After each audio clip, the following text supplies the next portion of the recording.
for international regional collaboration at the Audit Chamber, and today I'm going to act as a moderator at our sessions. We are very happy that you found this opportunity to join our event. This is the first online conference that we have put together. It is carried out under the supervision of the chairman, and we would like the outcomes of today's sessions and tomorrow's sessions. We have 2 days of sessions to have a good practical outcome. We want to be relevant to the entire community and to every person and every organization that is present here. Let me tell you how we're going to go about this conference. We will start by the welcoming session. Then we will have a plenary session during which we are going to have presentations from the United Nations, from the World Bank, and other organizations that will tell us about the evolution of the public sector governance at the time of contingencies. Then, after a short break, the conference is going to go in a different format. We are going to have several parallel sessions in small groups. After this, we are going to get together again in the plenary room to take stock of what has been done. During the plenary sessions, for registered participants, we have simultaneous interpretation into Russian and into official INTOSAI languages. We have broadcast in YouTube in Russian and in English. Working groups will be conducted in the English language. What we failed to do when we organized this is organizing coffee during breaks. That will be your own responsibility. And we are sure that we will take care of that when we have face-to-face meetings again. I'm sure that we're going to have that soon. We have more than 300 participants in Zoom conference. This means that pretty much everyone who wanted to sign up is here. And I am happy to pass the floor to the chairman of INTOSAI, to the chairman of Audit Chamber of Russian Federation, Mr. Kudrin. Ladies and gentlemen, dear guests, I am happy to welcome you at this scientific and practical conference of the Supreme Audit Institutions. We were hoping to do this event in a face-to-face way. We wanted to talk about the professional issues that present interest. We have to use this online format due to the current situation. The context has slightly changed. At the time of the pandemic, we have seen very clearly what kind of serious changes are taking place in the life of our countries, in the lives of public authorities. At the most difficult period of the pandemic, INTOSAI got a lot of support, and now it's time when we have to create processes of public administration that would be risk-based, that would be strategic, that would be flexible. Our organization is going to stay relevant in the new environment, and we want to make our contribution to the well-being of the people. It is very important to share international experience, to follow best practices, to promote professional community collaboration. For that, we have brought together a large number of professionals, specialists and experts in different fields that were willing to share their experience, regardless of their positions, organizations they work for. We are going to try to see what is most relevant for Supreme Audit Institutions at this time. In fall of last year, we have done a survey which was linked to the anniversary of the Moscow Declaration signing. We asked all our colleagues to answer several questions. How successful Moscow Declaration requirements were fulfilled? And the results of the survey came from 49 Supreme Audit institutions. They've been posted at our INTOSAI website. They are available to everyone. Obviously, the coronavirus pandemic became a great challenge for us. But according to the answers that we got during the survey, the pandemic gave an impetus to transformation of many technologies. It launched the process of innovation. It really reviewed the role of auditors in today's world. One thing that we have seen in very many answers, when SAI meet with unexpected difficulties, they would usually expect support from international community, from their partners, and from INTOSAI in general. Most institutions have been very positive about the collaboration that we have had so far. Right now, during our chairmanship, we would like to hear the voice of the auditors community. We want to see what we can do in conclusion of our chairmanship, of our presidency, in the remainder of the time, what we can do for the future to make sure that INTOSAI would continue to meet people's expectations. Possible answer to this question should be looked for in deeper collaboration between INTOSAI and other key international organizations. We understand that the expertise of international organizations would be helpful to the international community and to each particular country in specifically. I have signed a memorandum with the General Secretary of OECD, Mr. Gurría. This is a memorandum on collaboration on a broad range of issues. We are very happy to have a representative of the World Bank, to have a representative of UNDP, International Budget Community, that will share their views on public administration. After the plenary session, we are going to have very interesting discussions that will deal most relevant tasks that auditors are facing today. In preparation for the conference, the Audit Chamber has conducted a series of workshops during which participants talked about most interesting, most exciting things they wanted to discuss.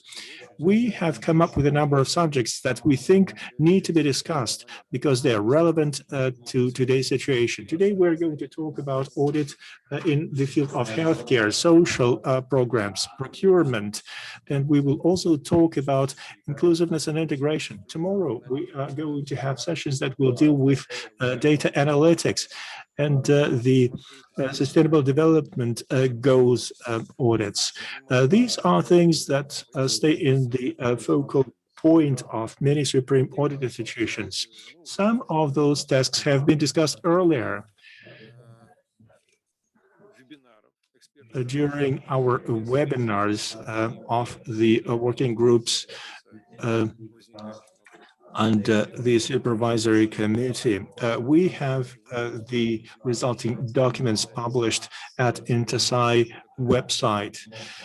The supervisory committee has worked together with political and administrative committees of INTOSAI. I'm sure that this format of discussions is going to allow us to take a new look at many relevant issues, and maybe we will come up with the solutions that could lead to serious disruptions and breakthroughs. Today in the plenary session, we want to talk about the main directions of development of public administration. We believe that Supreme Audit institutions can make a great contribution to this task. Tomorrow in the plenary, we are going to talk about some issues that the pandemic has raised to an unprecedented height. We are going to talk about online education. What is the future of this format? What are the benefits that online education presents? What is going to happen to university education? I appreciate all the support that we received to our initiative. Thank you for your inputs. Thank you for your feedback. Thank you for your support that you gave us at the preparation phase. I wish you to have a very productive work today and tomorrow. Thank you. Thank you very much, Mr. Kudrin. Now I'm going to pass the floor to the General Secretary of INTOSAI, Chairman of Audit Chamber of Austria, Dr. Margit Kraker. Over to you. Dear Mr. Kudrin, dear colleagues, dear participants of the conference, I would like to send you my best regards from Vienna. Thank you very much for inviting me to deliver a welcome address for the International Scientific and Practical Conference, organized by the INTOSAI chair. Due to parliamentary obligations, I am unfortunately not able to participate in person, but I am convinced that the discussions on auditing and governance during and after the crisis and online education will bring relevant outcomes. The Declaration of Moscow points out that SAIS and INTOSAI need to be able to apply new approaches and to use opportunities to meet new challenges. The challenges that we face today are serious. The global COVID-19 crisis is affecting not only public institutions but all sectors of society. In these times of crisis, the state must ensure stability. The COVID-19 pandemic has shown that strong and resilient institutions have become more relevant than ever. The Austrian Court of Audit, as well as many others around the world, responded to the crisis. We adapted our audit program. We implemented health, safety and measures in our offices. And we continue to provide relevant reports to Parliament and the public. Also, the INTOSAI community reacted promptly and started initiatives to support SAIs that were heavily affected by COVID-19. INTOSAI also intensified the exchange of ideas and experiences. The Supervisory Committee on Emerging Issues, chaired by the Accounts Chamber, created an expert group. This group focuses on enhancing and resilience and impact of SAIs during and after the pandemic. As shown by the crisis, well-functioning healthcare and social care systems are vital. These topics will also be discussed today, together with procurement, innovation and inclusiveness. The focus tomorrow will be on issues that are essential for a sustainable and future-oriented approach to auditing, like strategic audit, digitalization, openness and SDGs. The agenda of this conference proves that the commitments of the Moscow Declaration are as valid now as they were in 2019.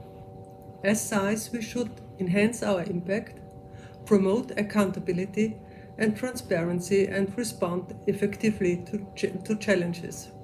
The very fact that we keep coming together to share our experiences proves our commitment to meet these expectations.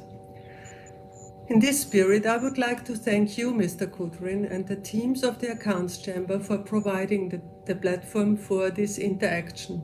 I wish you much success and a fruitful exchange of ideas and knowledge.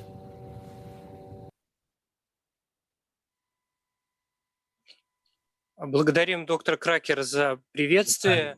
Dr. Kraker, thank you for your welcoming speech. And we have another video by Mr. Angel Gurría, General Secretary of OECD, an organization that, like Mr. Kudrin said, we have recently signed a memorandum of understanding and cooperation between INTOSAI and OECD. Over to you. Chairman Kudrin, dear Aleksei, colleagues, friends, thank you for the opportunity to participate virtually in the first INTOSAI International Scientific and Practical Conference. Amid the COVID-19 crisis, the work of supreme audit institutions is as critical and urgent as ever. Governments have spent unprecedented amounts of taxpayer money to manage the crisis. Ensuring that this spending translates into sustainable, resilient, and inclusive recovery worthy of citizens' trust will be a defining challenge for years to come.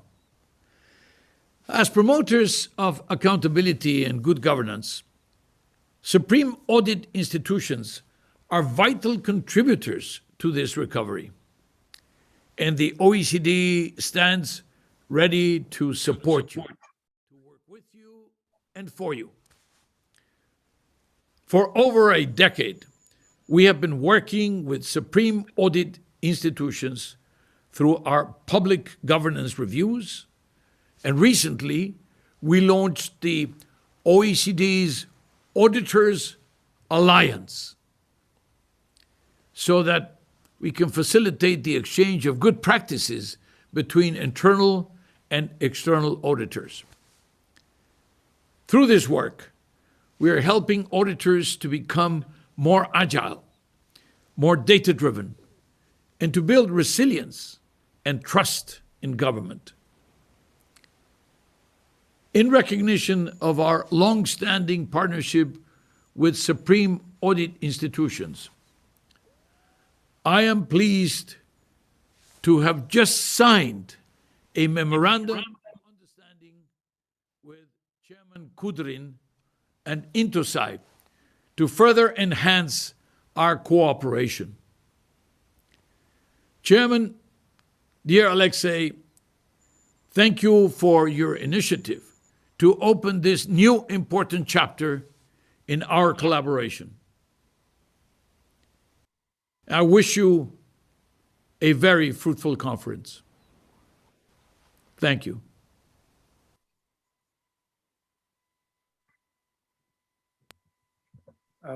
Благодарны господину Гурии. Thank you, Mr. Gurría. Thank you for this inspiring speech. Colleagues, we want you to have the feeling of being present. We have a short video that shows you the signing ceremony of the Memorandum of Understanding with OECD. Thank you for this initiative to bring our institutions together and to recognize the renewed partnership in a fresh Memorandum of Understanding that will lay the groundwork for closer cooperation. A critical role of supreme audit institutions in the current crisis, not only for holding governments accountable for all the spending, but also for keeping policymakers, the attention of policymakers on the horizon for the post-crisis recovery. So we would like to express our deepest appreciation to you and also to the work of the SAIs, their input to improve OECD studies, all our working group meetings, our networks, including the OECD's Auditors Alliance. Я бы хотел даже сказать, дорогой Анхель, я очень рад вас видеть сегодня. I'm very happy to see you today after so many years of friendship. Спасибо за долгожданную встречу. Thank you very much встречу. For this meeting that we've been waiting for so long. I think your chairmanship is an excellent page in development of cooperation between our organization and OECD. That's what I have been dealing with most of the time. Today, I am here on behalf of INTOSAI. We are chairing this organization now, and the MOA between INTOSAI and OECD is a big achievement. In the past, we did not have such a document between our organizations. We had working level documents. We had working groups that are still active today. I want to say that actual collaboration continued between INTOSAI and OECD. It was a very constructive work, and we had very good outcomes. Thank you very much for your personal contribution to this cooperation. Thank you for your personal involvement in the matters of public sector accounting. This cooperation will become stronger, and we will work together in the areas that present interest to both of our organizations. I'm sure that we will have cooperation between various agencies and organizations. We will enhance transparency and accountability in the public sector. We will improve our measures in fighting corruption. We will be able to promote unbiased decisions. We are going to achieve many synergies through this cooperation. We are also going to work on sustainable development goals as we approach the deadline for the Agenda 2030.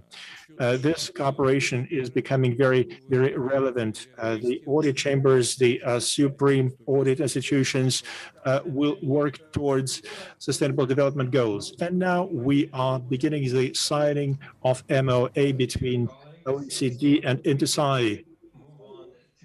Signing the Memorandum of Understanding between OECD and INTOSAI.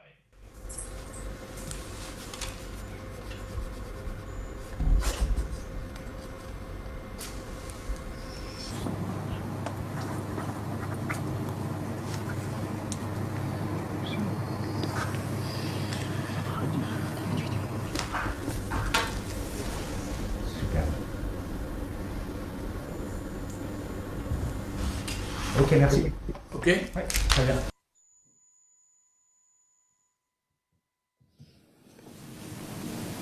Спасибо, Анхель.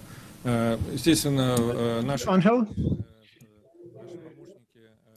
our assistants are going to make sure that papers get exchanged. I'm very happy that we had this meeting today. I am sure that we will have many opportunities to get together again. I would like to have an opportunity to give you a big hug. Thank you.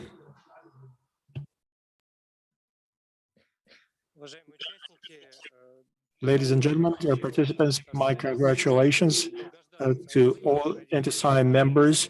We've been waiting for this to happen for a long time. This is going to open up new opportunities of a higher level for collaboration between INTOSAI and OECD. Now, without further ado, we are going to launch our thematic sessions. The plenary session will deal with public sector auditing and evolution of governance practices during and after emergencies. It's an honor to introduce to you the moderator of this session, Anatoly Chubais, a well-known economist, a politician who has held various positions in the government. Mr. Chubais is a special representative of the President of Russian Federation for relations with international organizations to achieve sustainable development goals. Mr. Chubais, over to you. Thank you very much for giving me the role of a moderator. Thank you for the invitation, Mr. Kudrin. Ladies and gentlemen, today we are going to talk about various contingencies. I have paid attention to the fact that in the introductory speech, Mr. Kudrin talked about the unexpected nature of the events that have impacted lives of all states on the planet. They have had an impact on the work of public authorities and on the work of auditors. I have just realized that International World Economic Forum in Davos usually comes up with the top 10 most important risks that experts see for the world. If you look at the recent years, you can see that in none of those overviews, none of the risks that were identified had anything to do with the pandemic. It turns out that the world's community of experts was not really ready for this. That's why we are dealing with unpredicted and unexpected phenomena. No matter how unexpected and unprepared we are, we still have to respond to this. And auditors have to have the knowledge and the skills that would allow them to continue to do their work in such an environment. That's why today we would like to start by giving the floor to Mr. Cruz. Joseph Cruz represents UNDP. As we know, this is one of the most dynamic United Nations programs. We would like to ask Mr. Cruz to share his vision, his understanding of the transformation of the system of response to coronavirus pandemic. What ideas you have for the auditors in such an environment. I encourage everyone to stay within 15 minutes time for your presentations. Thank you. Thank you, Mr. Chubais, and good morning, good afternoon, good evening to all our colleagues around the world. It's a pleasure to be here and an honor to be able to share with you some of the lessons and experiences that we in the UN Development Program have encountered this past year in dealing with the COVID pandemic. I would like to do three things today. Firstly, to describe a little bit our own experience of how we navigated the COVID pandemic, to talk briefly about some of the work we've done to support governments in our program countries to also sustain the operations while the pandemic occurred, and then to start sharing some of the initial lessons and implications that we have seen from this experience, which we hope will be useful for you. So first of all, by way of introduction, UNDP is the United Nations Systems Development Agency, and we work on the ground in around 170 countries and territories to support people in achieving the 2030 Agenda. We work on providing technical and policy advice to government, capacity building, and we also work on a range of programs and services on the ground around poverty, inclusion, good governance, climate change, etc. So we have a very broad footprint of operations in some of the most remote parts of the world. 13th of March 2020, the Secretary General announced that the United Nations system was shifting to virtual work as a result of the pandemic. And within UNDP over that weekend, we instructed all our offices around the world to initiate the contingency plans that we had in place to shift to remote working. Within 6 days, we had transitioned all our operations around the world onto virtual platforms, and were able to continue providing the services and support that we provide to governments in pretty much a seamless way. We did encounter some challenges. We work in some of the most remote places in the world, and while our own internal systems and structures functioned well, and our collaborations with governments and other partners in most cases functioned well, the most critical part of what we do in many cases is the final human interface with the beneficiaries we work with. Whether these are poor farming communities to whom we provide support, whether these are programs that we support in government that work with providing social services to people in cities. And that final step interface, what we talk about as leaving no one behind, the last mile, that is a critical point that I'd like to come back to later. But overall, I would say we were able to transition quite effectively and seamlessly. Almost immediately thereafter, we realized that one of our biggest constraints is that many of our partners in governments did not have at that point the capacities to make a similar transition. So working with some of our technology partners, we quickly extended our infrastructure as an interim measure to support the functioning of governments in many countries. We provided telecommunications and internet infrastructure for prime ministers' offices and cabinets in some countries. We used our own online platforms, Zoom, Microsoft Teams, our financial transaction platforms, to allow many of our program country governments to continue operating while they themselves built out the kind of capacities that are needed. So we ended up in some points supporting everything from the functioning of cabinet offices through to the functioning of judicial systems, so that courts continue to function, and so that prisoners were able to get hearings on time. And as we moved into the course of the year, we also worked with governments to help them build the capacities they need to continue, and so that they were able to move off our platforms onto their own. Now, let me talk a little bit about some of the lessons and implications from this, because I think this is, for us, the most important part. Firstly, and in this, I would like to echo what Mr. Chubais, you were saying in your remarks. We recognize that in the years to come, all our operations, all the functionings of our global society are going to be subjected to shocks and crises of various sorts. And the key point that we have learned is not that we need to be able to predict what form those shocks and crises might take, but that we need to build the capacities and the resilience to be able to respond to shocks and crises, no matter in what form. And for us, this is an important lesson. Right now in the world, there is a tremendous focus on building capacities to respond to future pandemics, and this is important. But the next shock that hits our global system might well be something other than a pandemic. It could be a natural disaster. It could be a social upheaval. It could be something that we simply cannot anticipate right now. So as we think about building the systems and capacities to respond, we ask ourselves, how can we build capacities to respond wherever that shock comes from? And in our own systems, of course, we are learning a number of lessons on this.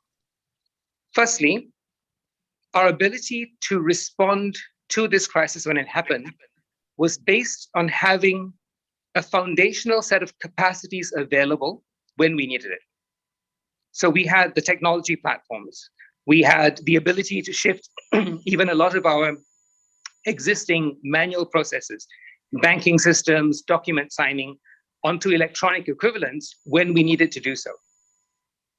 And when the crisis happened, we realized that in many cases, the pace at which we had moved to using these more modern systems was actually slowed or constrained more by our internal culture and our reluctance to change rather than by the lack of these solutions. So to give you one example, we have in many places still continued to sign and notarize documents manually on paper for many years, even though we had the technical capacity to do this electronically. When the crisis happened and we had no other choice, the entire organization moved to using electronic systems overnight. So as we think about resilience to shocks and crises, we also recognize that very often the constraints that limit us on a day-to-day basis are not in the technology or in the availability of solutions, but in the culture and the risk aversion of our own internal systems. This is something that we have learned. Secondly, our ability to respond has been built on creating the systems and running exercises that anticipate what might happen. We have in all our offices around the world business continuity plans that we design and we test out to anticipate what might happen, for instance, in a situation where we are unable to access our offices. So we have trained our staff in many offices on how to operate from home remotely, and we've ensured that all our processes work in the event we were not able to access our office because of a pandemic or a war or an insurrection or a flood or something else. So when we were forced to make this transition, our teams already had a familiarity with the steps that were needed. Many governments do this as well, and we strongly encourage that this is something that we should all invest more in the years to come.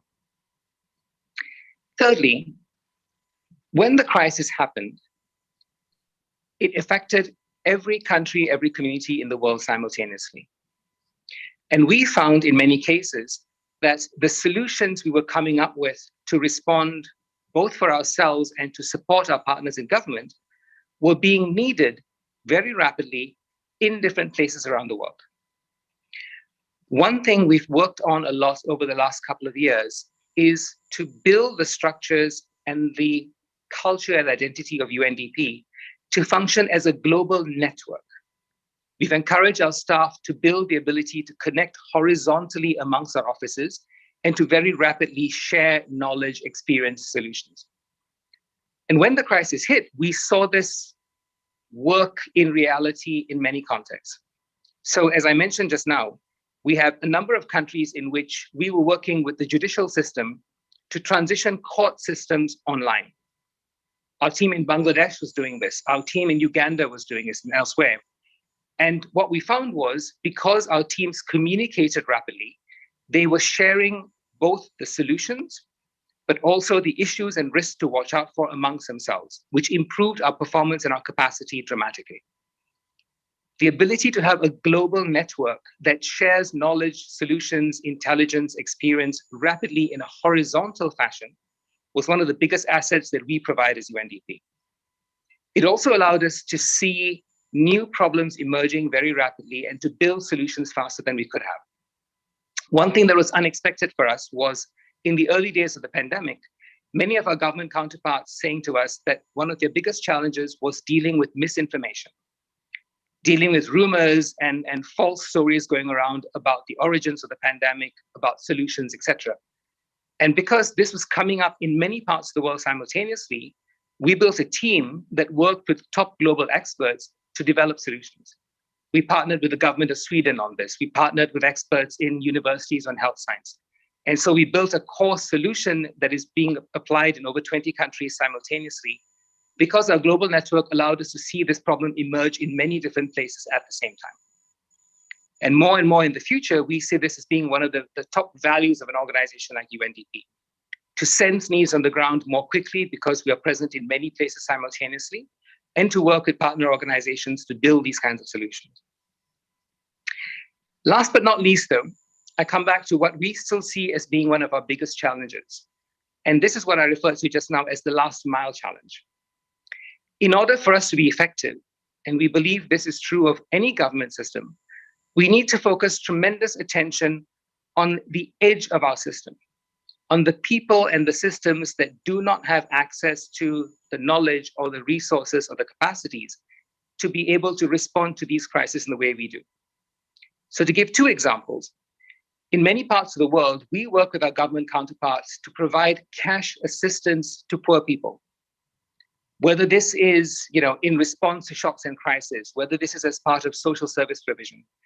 And in many parts of the world, that cash transfers to beneficiaries still has to be done in a manual way. Teams going out into slum areas or into rural villages to manually hand over money.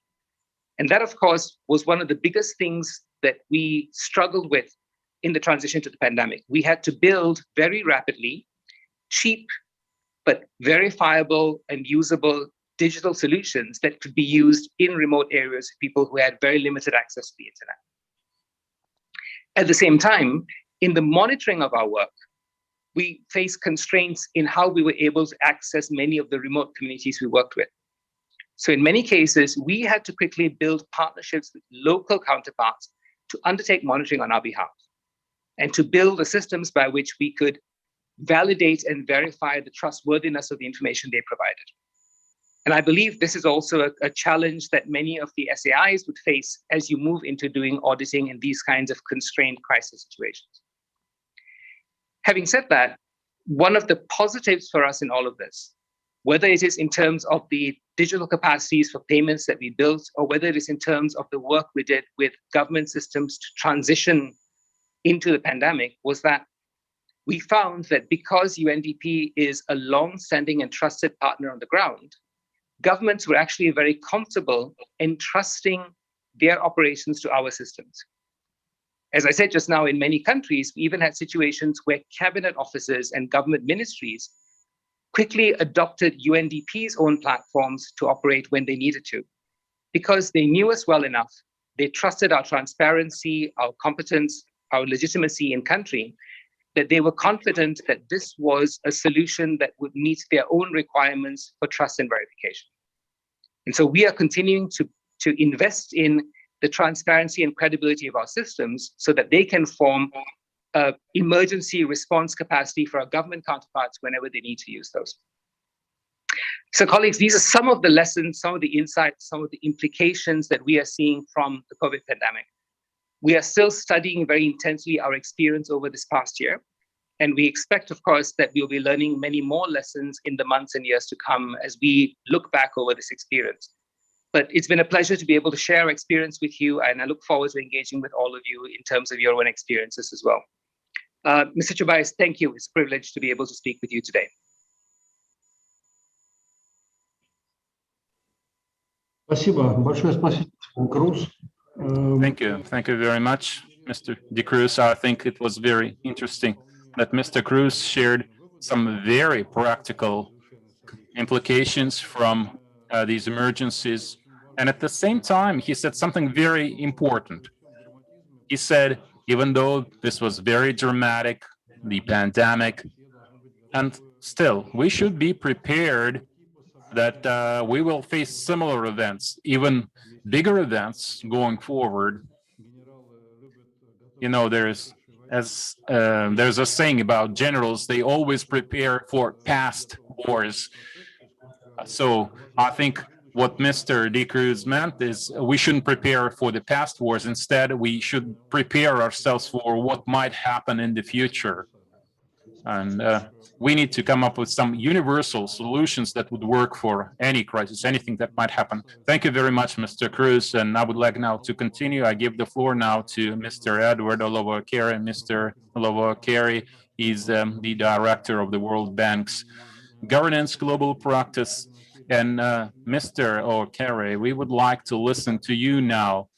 Could you please share some new approaches to the operation of Supreme Audit or institutions? You represent one of the world's most prominent organizations, so could you please share? We have 15 minutes per speaker, so please go ahead.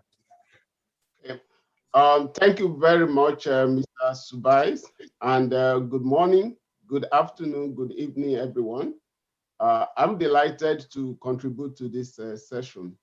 I will focus my presentation on two aspects. One is the future of government, because Supreme Audit institutions, they don't operate in a vacuum. So I would like to begin by just outlining the changes you may expect in government post-COVID. After that, I will then speak about the future of Supreme Audit institutions and conclude with how international development partners could support Supreme Audit institutions.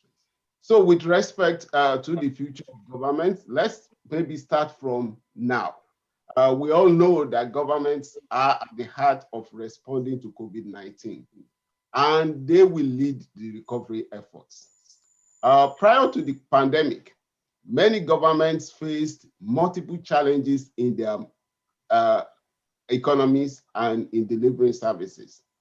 The health and economic impacts of COVID-19 and climate crisis have further exposed vulnerabilities such as domestic and international government coordination failures, weak capacity in public institutions to formulate and implement a policy response, ineffective and inefficient use of limited fiscal resources, weak regulation and compliance, insufficient accountability, and issues related to trust, patronage, and corruption. COVID-19 has, however, triggered health, fiscal, and economic shocks in the face of a higher expectation from citizens, thereby making the reimagining of government inevitable. In the World Bank, we are working on a knowledge agenda to reflect on how the future of governments will look like post-COVID. So the question is, what will change in governments? We expect key changes in 6 areas. First is the priorities of governments. These are likely to significantly change in response to citizens' expectations.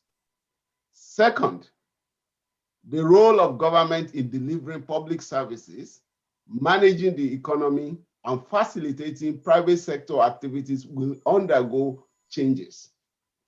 Third, the way government delivers services will also change. This will include, going forward, use of technologies, as well as stronger partnerships with private sector even in countries where such partnerships did not exist prior to the pandemic. Fourth, governments will need to conduct its operations and deliver public services in more efficient ways going forward. The current fiscal shock and the cost of building back better make that completely inevitable. Fifth, governments will need to pay more emphasis to increasing citizens' trust, as trust will impact on the effectiveness of government policies to move out of the pandemic and to quickly go into a high growth trajectory. We saw during the pandemic that citizens' trust was very fundamental to the ability of governments to be able to manage the crisis. Sixth, we expect unprecedented focus internationally and domestically to preparing better for future crises. So these are the 6 areas where we expect changes, and the work is going on this from our side.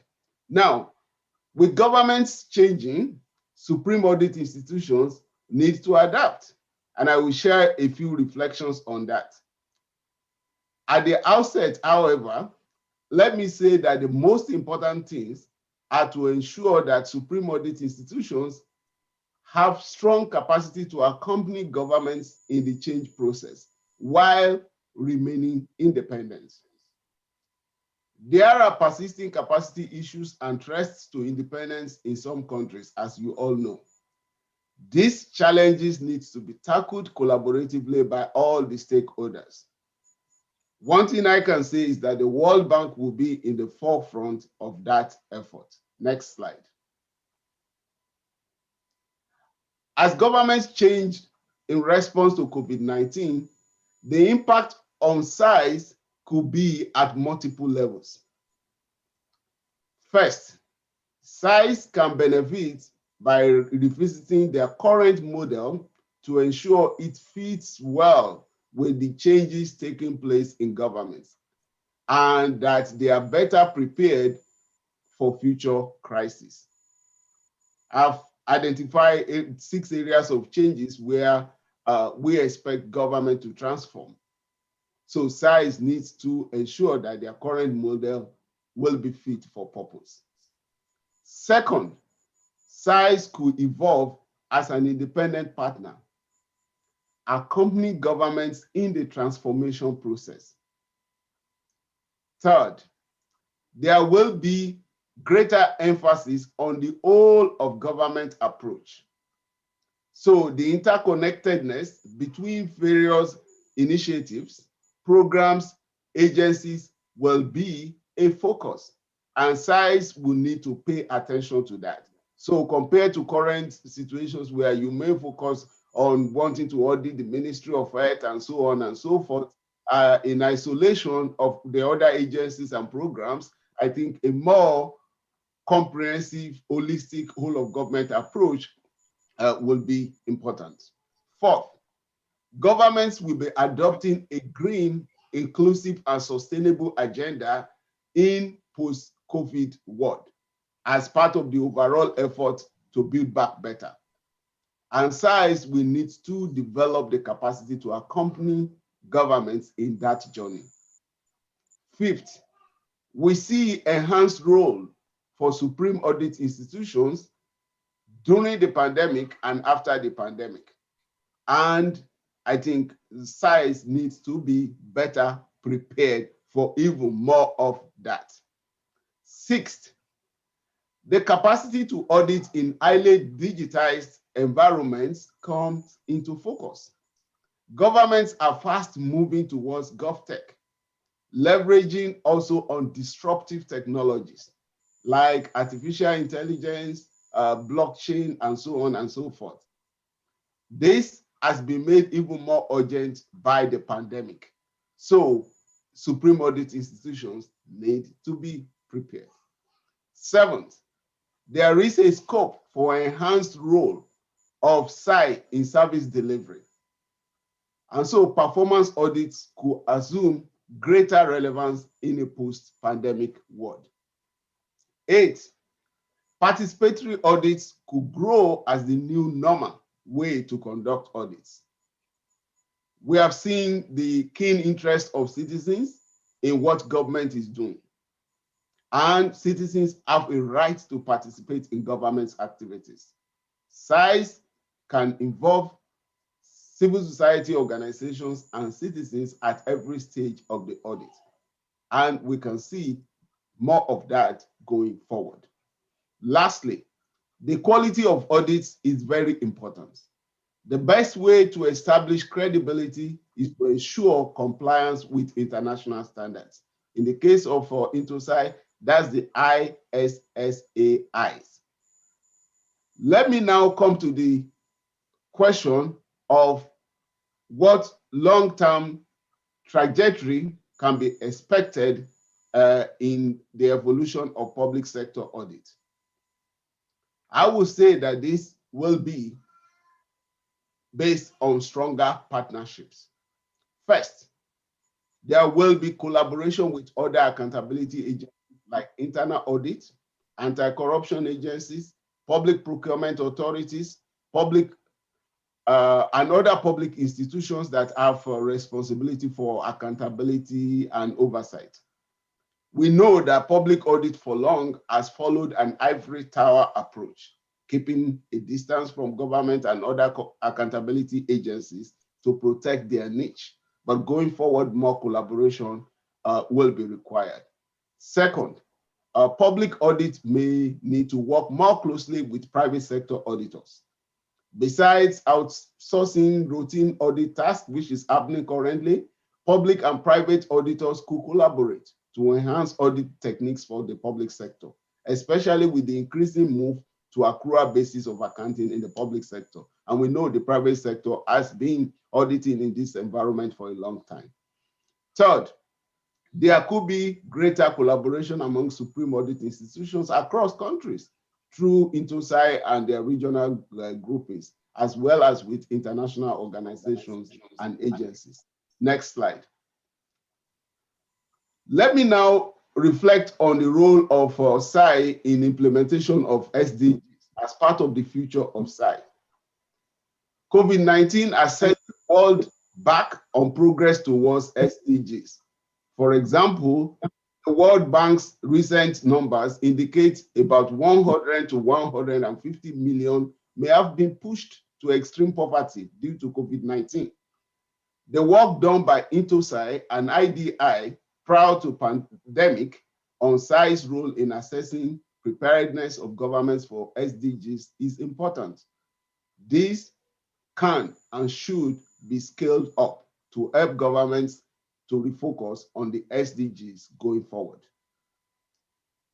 SAIs could focus particularly on SDGs relating to health and education, which are amongst those that are most adversely affected during the pandemic. And they could do this through regular performance audits of programs in those sectors. SAIs could add significant value to governance practices post-pandemic as well. In particular, focusing on issues of minimizing the risks of fraud and corruption, strengthening public accountability and transparency to increase citizens' trust in government, which is very fundamental. Then also improving public financial management and strengthening SOE corporate governance. Also in post-COVID world, SAIs could work on developing processes to unpack political economic issues that affect governance practices in their respective countries. Next slide. So finally, let me share with you what the World Bank is doing to illustrate the role that international partners should play in strengthening SAIs and making them ready for the future. The World Bank views SAIs as most critical for good governance, and so we prioritize our support to them. The World Bank supports SAIs in more than 70 countries globally with financing and technical assistance. We are also promoting independence and effectiveness of supreme audit institutions across the globe. In addition, we facilitate donor synergies as the donor share of INTOSAI donor cooperation. We believe that greater collaboration between donor partners and SAIs is extremely important in post-COVID world. So the World Bank is currently working on an umbrella trust fund along with several development partners to support supreme audit institutions. And we really look forward to supporting supreme audit institutions to strengthen their capacity to improve their independence so that they could better accompany governments in the transformation process ahead. Thank you.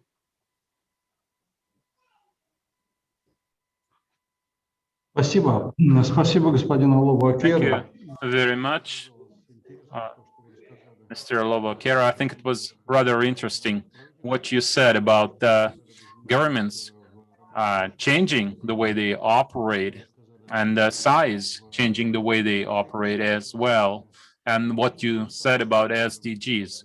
In fact, when you talk about the post-COVID world, actually, we are not in the post-COVID world as yet because we are still in the middle of the pandemic, but it was very interesting listening to what you have to say about the post-COVID world. So once again, thank you very much. This was very interesting.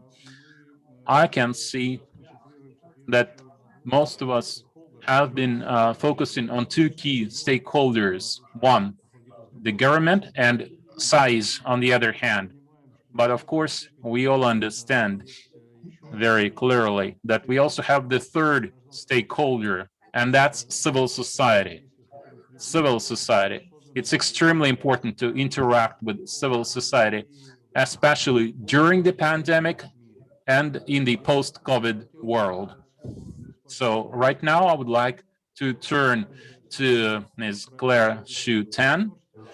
She's Senior Program Officer at the International Budget Partnership. So Claire, if possible, could you please cover this aspect, interacting with civil society? Claire, please, the floor is yours. Great, thank you so much. It's a pleasure to be with you. At the International Budget Partnership, we work with diverse actors in the state, in the private sector, international institutions, and civil society in 120 countries to promote open and inclusive budgeting systems for equitable and just policy and practice around the world. And we're having this discussion today at a critical time. So many lives have been upended in the last year by the overwhelming health and economic impacts of COVID-19. Governments and international institutions have stepped up and made major spending commitments, estimated at a staggering $14 trillion to build the economies and provide direct relief to populations around the world. However, the measures announced by many governments often followed expedited processes and did not receive the same level of scrutiny annual national budgets do. As a result, a key challenge that countries are now confronting is to ensure that the emergency funds actually contribute to recovery and reach intended beneficiaries. This is a serious concern, as we've heard just now, as cases of misuse and mismanagement of COVID funds have been reported on every continent. Strong oversight of the public budget is a priority even in non-emergency times, and SAIs have a lead role in providing such oversight. But it is increasingly clear that for their work to deliver impact, the support and collaboration of an ecosystem of interconnected actors, conditions, and processes is needed. Next slide, please. As we highlight in our recent report with the INTOSAI Development Initiative, which we launched with the World Bank and IDI, such an ecosystem should include at least 6 integral components, as we see here. First, an institutional framework or mandate is needed to ensure public auditors are truly independent and have the resources to do their job. Secondly, again, as Ed was highlighting, auditors must provide high quality audit reports that cover essential programs and are accessible to the public. Third, effective legislative oversight is required to respond to audit reports in a timely manner. Fourth, executives must address audit findings and act on audit recommendations. And fifth, there must be independent follow-up, usually by the audit office or the legislature, to assess whether recommendations were effectively implemented. And finally, the public, including civil society, the media, and citizens, must have an opportunity to engage, influence, and bolster the entire audit and oversight process.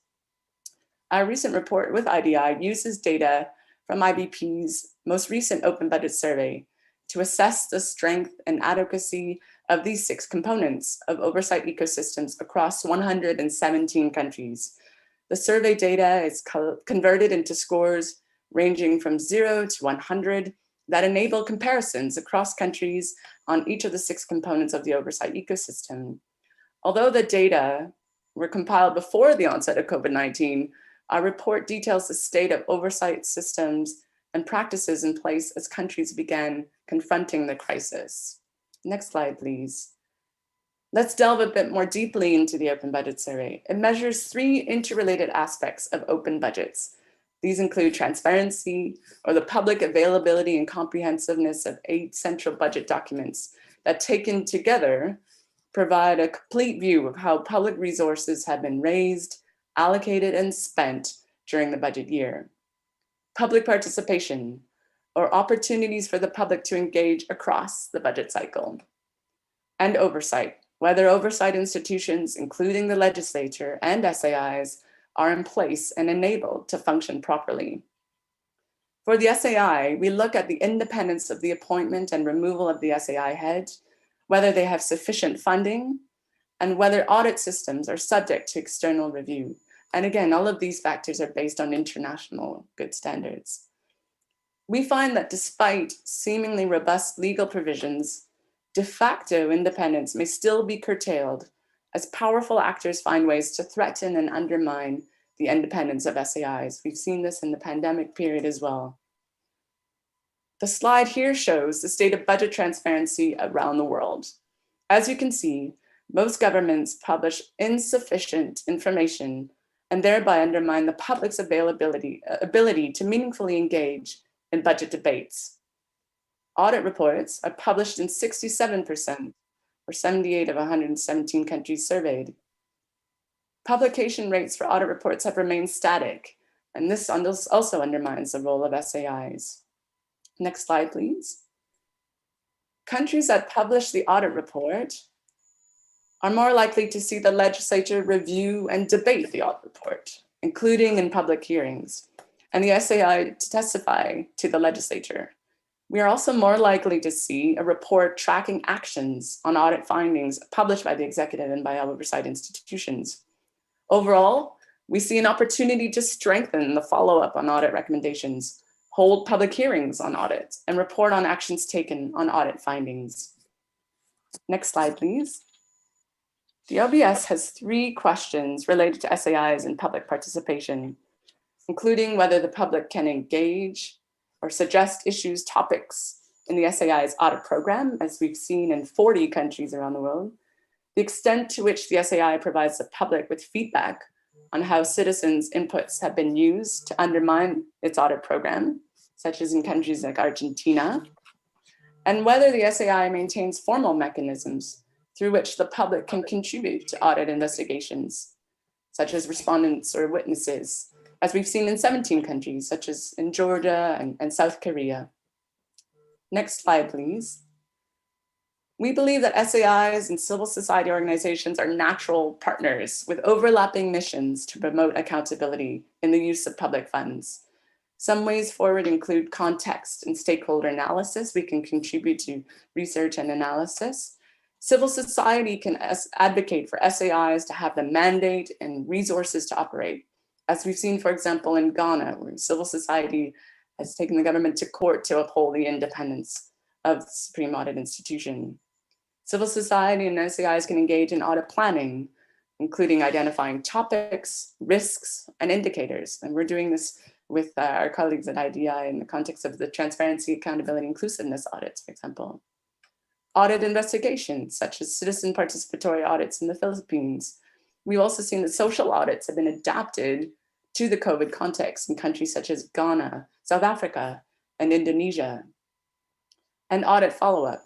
Civil society can advocate and use audits and promote collective action across the accountability system on audit recommendations. Next slide, please. Through our Audit Accountability Initiative, we've been engaging with Supreme Audit institutions and civil society to strengthen strategic communication and collaboration to enhance government responsiveness to audit recommendations. The partnerships have contributed to important changes in government programs in line with recommendations in SAI reports to combat disease, for example, in Argentina, support local development projects in Nepal, and expand water and sanitation and hygiene services in schools in Sierra Leone. We collaborate with international partners such as the INTOSAI Development Initiative, GIZ, and the UN Department of Economic and Social Affairs to provide strategic support, share learning, and strengthen accountability systems. We at the IBP are also documenting the interventions and lessons to further enhance accountability and audit impact. Next slide, please. Ultimately, to strengthen the audit and oversight ecosystem, we need all hands on deck. We urge SAIs to make every effort possible to publish their audit findings in a timely and accessible manner, and to create meaningful and inclusive mechanisms for civic engagement. We can assure you we want to use your audit reports. This could be achieved by working with civil society groups to improve audit targeting, expand coverage, and enhance capacity. Legislators can proactively review and follow up on audit reports and hold public hearings in which they seek testimony from SAIs and relevant members of the public. They should also initiate processes to ensure that SAIs have the mandate, the independence, and resources to conduct and publish relevant high-quality audits on the use of emergency funds and programs such as health and social protection, as we've heard today. CSOs or civil society should champion the independence of SAIs and call out governments when audit independence is threatened, as we've seen in countries such as Ghana and Sierra Leone and many other countries around the world. They should also engage with SAIs in dialogue on priority and high-risk areas for audit, promote the visibility of audit reports and recommendations, and track and advocate for executive follow-up. Development partners can explore opportunities for cross-sectoral support to all institutions that form the audit and oversight ecosystem, and push back when the independence of SAIs in partner countries is threatened. And finally, executives should direct audited public organizations to make all information available to auditors and to heed and take up appropriate action on audit findings. Senior officials should make clear that the audit findings must be taken seriously. We will be publishing our survey of the transparency and accountability of COVID-19 related spending on May 12th. We hope you can all join us. We invite you all to join us in a discussion of the findings of the report and opportunities to strengthen governance practices in the COVID era and beyond. With our civil society partners around the world, we are excited to contribute to the work of SAIs and look forward to engaging further with you. Many thanks. Спасибо. Спасибо, господа Schouten. Thank you very much, Mr. Schouten. It was very interesting that you provided your analysis of the availability of data to the public society. The quantitative analysis is also very interesting. The level of availability, the level of transparency, the level of participation in the budget formation.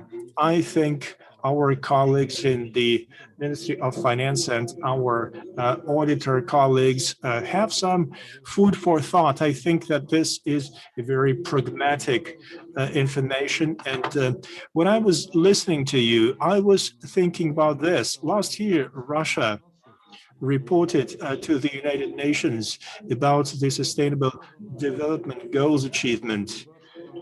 There was a state report, and there was also a report from an audit chamber. Besides those two documents, there was yet another, a third document. This was a civil society report, which was more critical compared to the auditor's report. And it had a lot of facts, very interesting document. Therefore, I support your idea that there have to be extra measures taken to increase participation in the activities we're talking about. Once again, I would like to say, Mr. Cruz, Mr. Olowo-Okere, and Mrs. Schouten, I think we have had a very good exchange of knowledge in the sphere of public sector audit, especially against the backdrop of a serious contingency. I think we all find it interesting. Thank you very much for joining us. Thank you very much, Mr. Chubais. Ladies and gentlemen, presenters, thank you for making your speeches. I think the information that you shared with us is going to be very, very useful for everyone. Before we take a break, let me make a few technical remarks.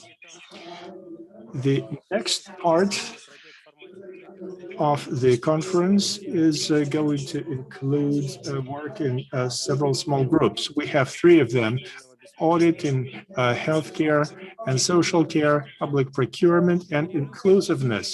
After the break, each participant should use the link that you can see in the chat.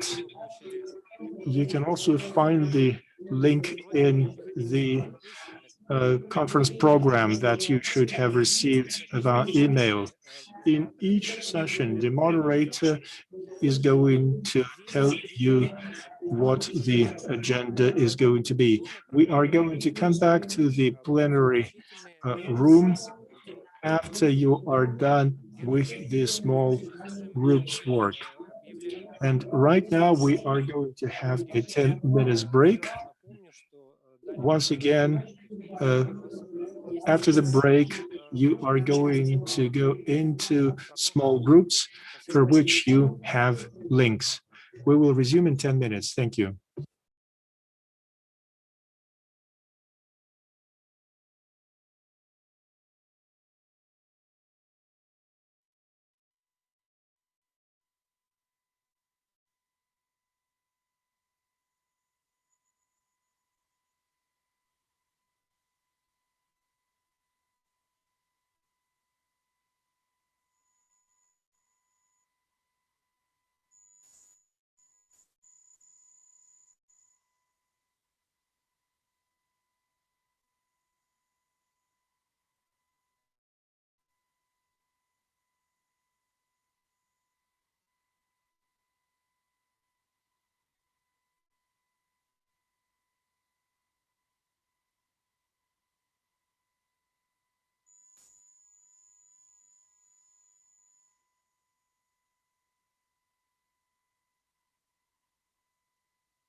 Dear participants, dear colleagues, so we're ready to start so this the conclusion session. So thank you for your patience. You really did a great job during your open discussion sessions and the brainstorming. And now I suggest proceeding to the results of these open discussions to see the conclusions, to listen to the reporters of each thematic session. The results, so now I have the list of those who are ready to present the results. The results for the first thematic session on auditing healthcare and social care will be presented by Paulo Dutra from SAI Brazil. On behalf of the participants of the second session on innovation in public procurement audit will be presented by Aldo Adamo from SAI Peru.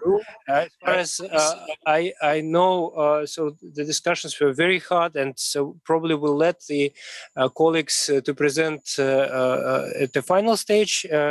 And then after the auditing and healthcare, social care session will be the results of the session on inclusiveness. It will be presented by Shahab Al-Mullah from SAI UAE. So each of the presenters will have not more than 7 minutes to summarize the discussion, to describe the key problems, key topics that you decided to be the most important for the whole community, and to let us know about the conclusions. So, dear colleagues, so I think we're ready to start with the presentations, and let me pass the floor to the first speaker from the thematic session on auditing healthcare and social care, new tools for the INTOSAI community, for 7 minutes presentation, and I pass the floor to Paulo Dutra. Thank you, Timur. Yes, Paula. Thanks also to Maria and Yudi, the other two moderators from our sessions, and all the participants. We had interesting discussions, but it was very quick. But I'll try to summarize a bit of what the issues that were presented. So we had different questions for each of the groups, and we'll start with the session that discussed some of the challenges of the post-pandemic in the areas of healthcare and social care. And if they were systematic in nature of their view. And I think our discussion sort of said that the two aspects that we raised were, no, the slide before, please. Yes, thank you. The two issues that we raised, they were they could be considered systemic, and they were identified before the pandemic, but we think that they are still they changed a bit in nature during because of the pandemic, and they're still going to be relevant in the post-pandemic world. So the first one is data analysis and support on decision making. So there's a lot of we discussed the need for privacy and how we can balance that with the need that we need, with the data that we, the fact that we need data, specific data to make good recommendations and better recommendations, and how we can overcome the challenge with masking data, non-personal data, or aggregated data. And also the fact that we can try to control access to that. So data was access to information for decision making was something that we identified as a challenge, and we think that still is going to be valid in the post-pandemic world. The other item I discussed was evaluation of the policies in the program. I'm sorry, Paula, we don't hear you quite right. Can you keep your mic closer a bit? Sorry, they were listening before. There was no, I didn't change my mic, my computer mic. Can you hear me? Maybe we have someone with the mic open, but it's okay. I'll continue. Can you hear me now? Yes, Timur? yeah, fine. So go ahead. So we were discussing that when it comes to evaluation, it was a challenge before and it's still is, but now the pandemic showed us that we need to be quicker. We need a quick response and to be able to be more agile and to act quicker as well in this rapid changing world. So I think that was a little bit of what we discussed as challenges and the indicators that have to be in place and the quality of the information. Next one. So the next slide, please. The next slide focused on tools. And I think that it went really well with the challenges that we raised in the in the other group, because it talks about tools to find. The challenge was to few tools to find weaknesses, and so it's also about timely information and access to information. And the main challenge here is the real-time audit. And so the measures and the solutions that the group came up with is open data and having data standards to encourage governments to be transparent in data and in actions. So the tools here also go, as I said, with the challenges that we identified in the other group. And real-time access to data through platforms between government sites would be an outcome if encourage more open data and create data standards. The second challenge that the group identified was the operational changes during the emergencies. And this also comes with the urgency that we have and being away from and not being able to go to places to conduct our audits. So the tools that they identified was remote auditing tools. So virtual meetings and checklists for auditors so they can raise information and have access to quality information for their audit. So again, it ties to having good access to accurate and reliable information, even if you're doing even if you're working remotely, and causing no disruptions in your audit. And the third one also has to do with data, and data from healthcare institution is very specific and wide. So as we said, that's very important for decision making, but you need a lot of capacity to quickly analyze large amount of data. So you need data analysis, data analytics skills. And again, it ties well with the conclusions of the third group. Next slide, please. That deals with how INTOSAI could help to overcome these challenges. And I think that the biggest conclusion was that INTOSAI could help build capacity. And we focused on audit information. And so we need the new skills that we need here in the tools is data analytics, how to deal with big data, encourage open data, and real-time audit. So the solutions that the third group identified is that INTOSAI can help provide a platform to develop data analytics algorithms, but also machine learning to conduct efficient social security and healthcare audits. Of course, there's more cooperation between academia and SAIs, and also with other international organizations like the World Health Organization to provide more specific information on health. And as an example of what we're doing now, expert seminars in various topics where you can have high quality exchange of solutions and of knowledge. So I think that these is the main conclusions from our discussion. Thank you, Timur, and thank you everyone for contributing. Thank you, Paula. And so you had a very interesting results, and thank you for the priorities that you indicated, and the topic of social care and healthcare probably is one of the most urgent and the most important. So we will continue this this dialogue, this professional and expert dialogue on this issue. And so we decided to change a bit the order, and now I pass the floor to the speaker of the thematic session on inclusiveness. So this is Shahab Al-Mullah from SAI of United Arab Emirates. Shahab, the floor is yours. Yes, hi. Thank you hello. very much. Sorry, actually, I'm receiving a call on the other side, and maybe it's a bit disturbing. No problem. So it's quite understandable. So it's I'd like to thank thanks the Russian Federation Court of Accounts for organizing this session, and the discussion. I mean, was honestly very stimulating, very motivational, and we really appreciate this.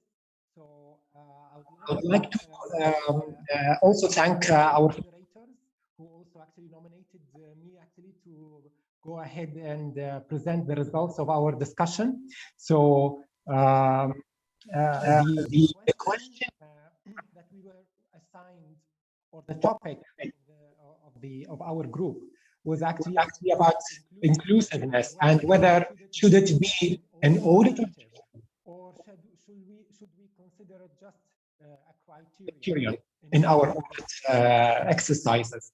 So the answer was actually it should be an audit objective, but also it can be as an audit criteria as well. So it is both ways. We take it as an audit objective, but when we conduct the audits as well, we should actually also consider inclusiveness. So the key points, why if you the next slide, please. Yeah. So the main challenges here that we have identified is the quality and type of data that should be reliable, and also we should have access to real-time data, especially in the crisis times, and also the techniques to use these data and tools. All these, they were challenges actually for the size. And what measures and solutions would be here is actually establish links that provide size with access to real-time data. And then what we would expect is that we will save time and money for auditing, and the audits practice will be more efficient. And another challenge is that value for money is the I mean, whether sometimes it's not considered as the main criteria, but it has to be actually a value for money driven. So this is actually the challenge and the solution, that it should be a value for money approach instead of probably just checking the without actually having that mindset, the mindset of value for money. And also utilize financial and compliance auditors in areas that they normally audit to evaluate inclusiveness. And so the outcome would be is the quantitative impact on inclusiveness. Next slide, please.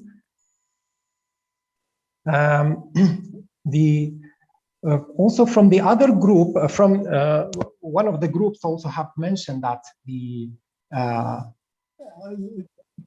identification of vulnerable groups is very difficult. So, or probably the vulnerable groups are always neglected in government actions. So the measures and solutions would be identify and analyze specific targets, indicators, as well as area of the audit to be addressed, and involve civil society to identify these vulnerable groups.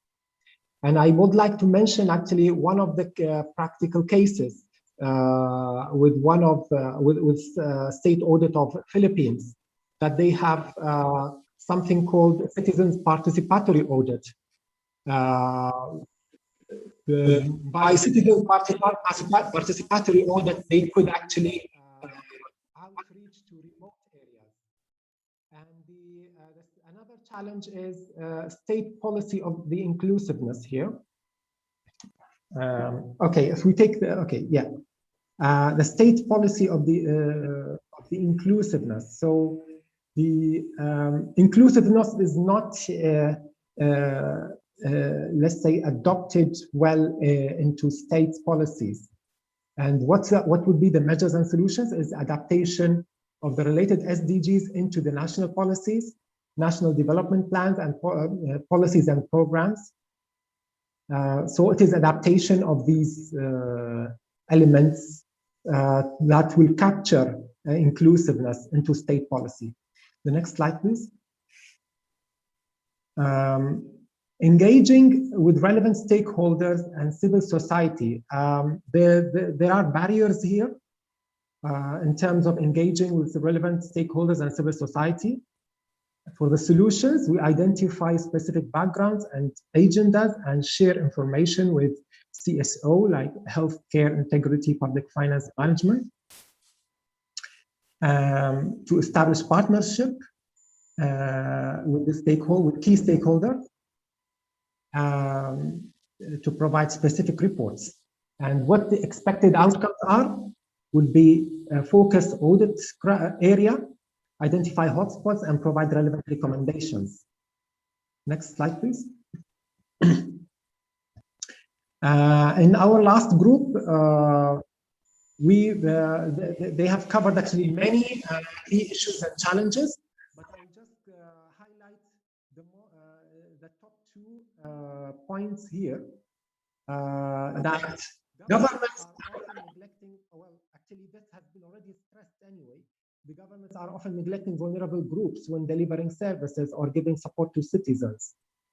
And the measures would be, is a study, and as the same thing as previously. Sorry, probably we didn't actually combine this together.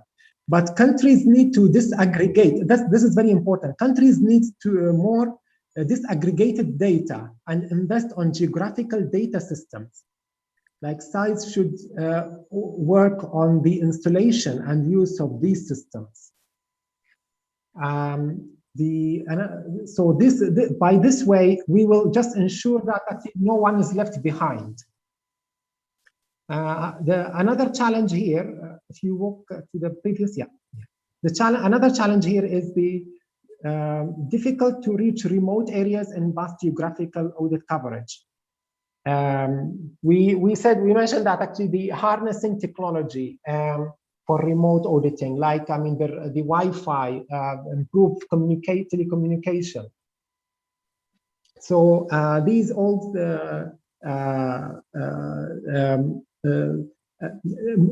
utilization of the technologies we have actually will improve access to our remote areas, and then ability to keep track of progress of government projects. Next slide, please. And the last group was about actually the smart inclusiveness. The key challenge was here, access to vulnerable groups, again, availability of data and infrastructure, strong legislation and regulation regarding all strategic documents. So in access vulnerable groups, actually we have cooperation with social communities. This is one of the solutions. In terms of availability of data and infrastructure and IT infrastructure, also again, this has been stressed. Building infrastructure and improve the competence of data, cloud data. The then with the issue of strong legislation and regulation regarding all strategic documents, we give proposals to Parliament regarding access to documents, like exemptions to regular conditions, for example. All these actually will just bring out the outcomes of the solutions, like recommendations, better recommendations, valid and reliable data, the streamlined or amended law regarding audit of pandemic. So this is all from my side, and I thank you very much.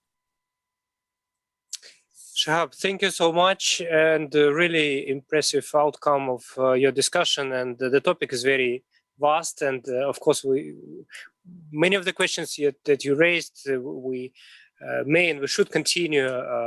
So in our day-to-day work or in other discussions, so through our activities within INTOSAI or on any other formats. So thank you for your outcomes. And finally, we come to the results of the thematic session on innovations in public procurement. Audit, well, colleagues, the fact that more than 200 participants registered for this session before we started the conference show the great interest for many of us in this particular topic. And of course, we are looking forward to seeing the results of the discussion within this group. I pass the floor to Aldo Adamo from SAI Peru. Yes, Aldo, the floor is yours. Thank you. Yeah. Give me 1 second to share the presentation. Just a second.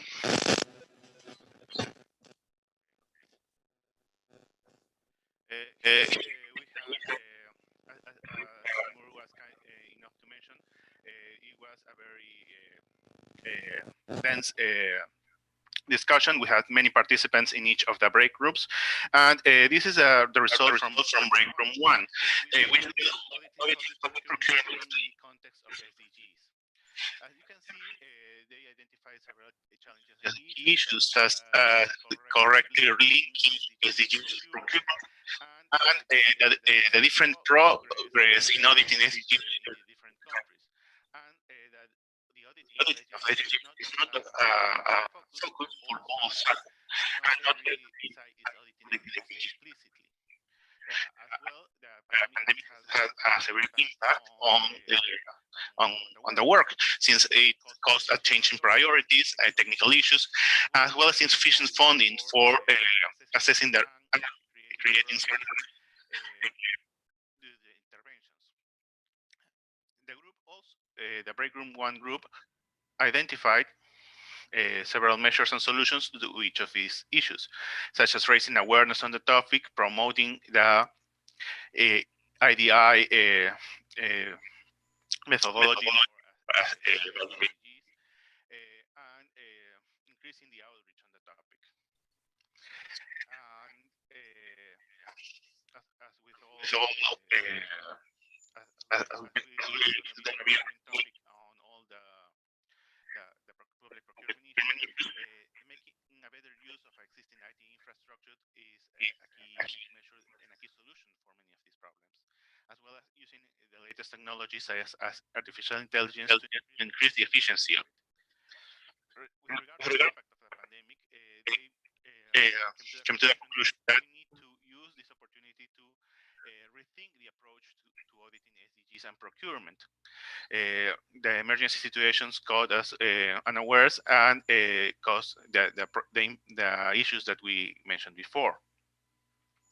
Relating to the expected outcomes of the problems in correctly linking SDGs to procurement, they believe that with more awareness will come a better adaptation to the current needs of the SAIs. We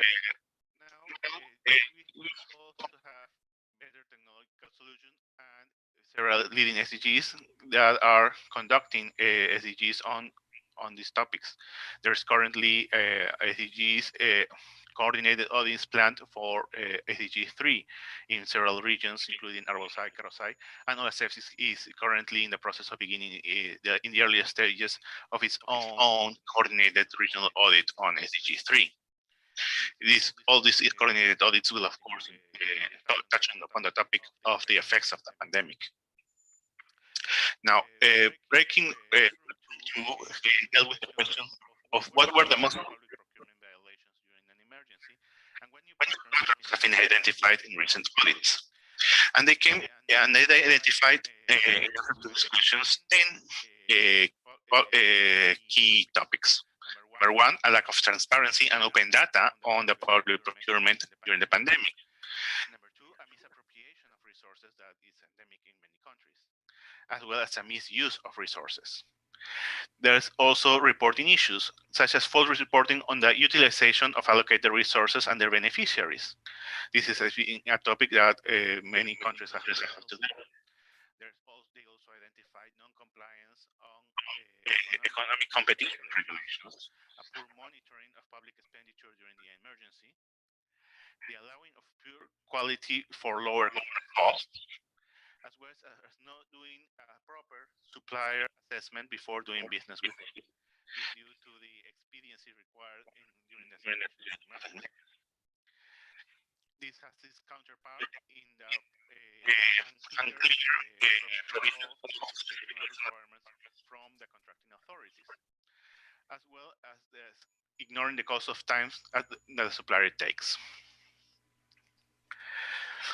On break room 3, excuse me. On break room 3, a different perspective. They sought to answer the question: has the pandemic given an impetus to innovation in public procurement audit? And they determined that it has given birth to new approaches and new obstacles, as well as new types of products and new types of risk in a very demanding environment. And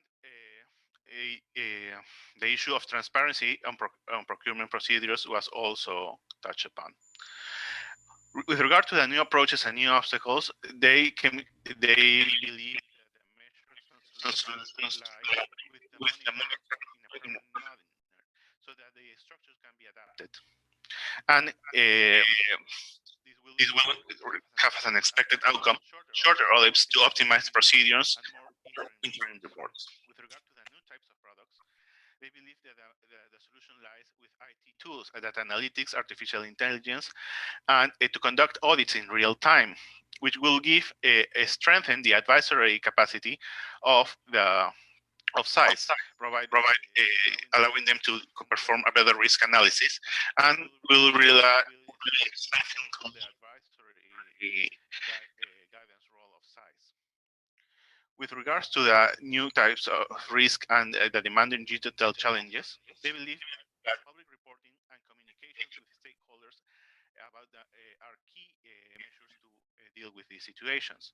That way, they can provide red flags, analysis about imminent risk, and identify risk of corruption, as well as implement the concept of sustainable public procurement, and a mutually beneficial cooperation with the different stakeholders, be they civil society or other government entities. Now we have here some more key issues and challenges were detected, such as the increased use of negotiated procedures without negotiations, tender under specifications that are unclear or not well specified, contractual conditions that are not clear, and these all have various measures and solutions that rely on consultation of guidelines as their main measures and solutions. That will result in a fair assessment of the transparency of the negotiations, as well as the fair assessment of the and protection of the financial interests, and ensuring that the delivery of the quality products. Value for money. Another issue that was identified during the discussions was the limited possibility to verify the compliance of offer and tender specifications, and the amendment of contracts, as with the measures mentioned in the slide above. Consultation of the guidelines and examining case examinations are the preferred solutions, and will result in a fair assessment of the transparency and protecting the financial interests all involved. Finally, to touch upon the issue of what new innovations and new methodologies have been developed over the course of the pandemic. And we have interventions from various sides, and we touch such things as as concurrent control models, real-time audits, the increase in citizen participation in audits, as well as an adaptation of previously used methodologies. For example, the size of Greece was kindly shared with us that they have adapted their review process for all contracting procedures over a certain threshold, 900,000 euros, I believe the amount was. And they do compliance audit in a fast manner over before the contract is signed or implemented. As well, the side of Italy shared with us that their government has implemented an extraordinary commissioner to centralize all the procurement on medical supplies, and they have centered their efforts there. But so we have determined that some of the key issues that are common to all these practices or new methodologies include the non-compliance with deadlines in the execution, challenges and issues in determining the reasonableness of procurement items and the supply and demand process. And there are also in the procurement law of several countries that do not allow for a more agile control on the part of size. And there are also budgetary issues as governments incurring overdrafts to cover the amounts necessary for the emergency situations. In this regard, we were kindly reminded by the colleague of the side of China about a document that was prepared by a group on public procurement led by the side of Russia, which was published last year and includes several approaches to public procurement during the COVID-19 pandemic, and encouraged all the participants to look it up. We believe it's a very comprehensive document, which can be of great assistance. And a key issue that was mentioned during our evaluation of these new methodologies and new implementations of initiatives is that we are still early at the stage to determine what works and what doesn't. We have had, for example, in the case of the side of Peru with our concurrent control model, several positive indications that it's very effective. But the overall review of all the new methodologies that have been implemented across the sites of INTOSAI will still take some time before we have a proper evaluation. We are still in the heat of the pandemic. We are not out of the woods yet, so we are still in the emergency situation. And we have yet to have the time to take pause, take stock, and review results of the work that we have done over the pandemic. This was also a recurrent topic on the evaluation of ESG implementation, as was mentioned by the moderator at group. And this is all we have to share with you as of right now. Thank you for your attention. Aldo, thank you very much for your presentation, for summing up the results of the groups that were in this in your thematic session on innovations in public procurement audit. Dear colleagues, so we are finalizing this conclusion session, and as we finish with summary presentation, I would like to thank all of you for your participation, for all your contribution that you made today, and of course for all your efforts and professional expertise that you shared within your small groups, as well as with your moderators and with the whole community now on this conclusion session. Well, I had a chance to move from one group to another and to listen actually to all the discussions that you had, and I should say that it was impressive. So you really did a great job, and well, I thank all the moderators, coordinators, and assistants for their efforts to make these results presented right now real. So what will be the next step? And so this question was in the chat. So how so the community can get access to the results, to the slides, etc. So it will take some time for us to finalize the results of the discussion. Also, we will include the results of tomorrow's discussion and have the paper that will result, so the 2 days of our conference. Actually, like we did by the end of the open discussions of Moscow INTOSAI. So it is published now on the website of the Council Chamber Chairmanship in INTOSAI. So the procedure will be the same, and we'll try to include as much and as structured as possible the information so you shared with us today, as well as the information that we are going to have by the end of tomorrow's discussion. Once again, dear colleagues, thank you so much for your contribution.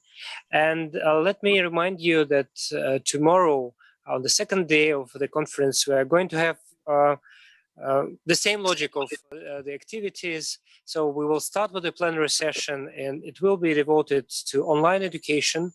And the question is whether it is a new normal or temporary solution.